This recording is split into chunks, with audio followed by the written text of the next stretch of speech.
So John Hoyland had a really long and varied career, stretching from the mid-60s until his death in 2011.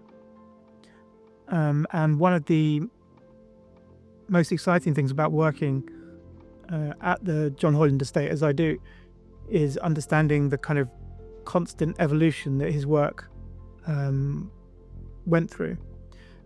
He was never kind of content to sit still and to rest on his laurels. One of the biggest changes, and for me, the kind of least understood and most exciting, perhaps some of the most original paintings he ever made were in the 1990s. At this moment, he was never content with an image of himself as a purely abstract artist, but from the 80s onwards, and particularly in the 90s, he moved into a sort of what you could call a kind of visionary semi-figuration. So he was content to have, or directly kind of courted images, recognizable images in his work.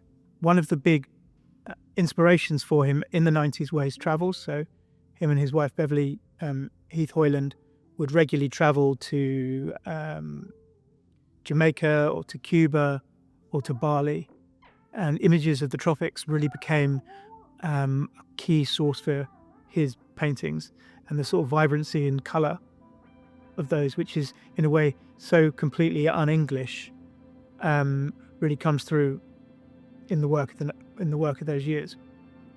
I also think he wanted to not exactly to shock the viewer, but to provoke them with the kind of intensity of the colour. The Visitor comes at a moment when, through the 90s, you find images of trees, of birds, suggestions of kind of intergalactic kind of constellations, as well as figures, and particularly motifs drawn from his time in Bali. And The Visitor comes at a sort of point of transition when those kind of recognizable images are starting to fade away, or to leave the work. And so the work that he made in the last 10 years of his life often has these sort of very vivid, empty, sort of pulsating voids. And there's a wonderful group of pictures just on the cusp of those two periods, including The Visitor, where it's almost as if the figures are sort of leaving the work.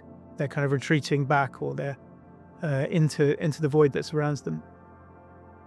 He was a kind of occasional collector of African and oceanic sculpture, and not a connoisseur, but someone who enjoyed living with these works. And there's a wooden African sculpture with a very, very attenuated form carved from a single piece of wood, which is almost certainly the inspiration for the kind of figure in The Visitor.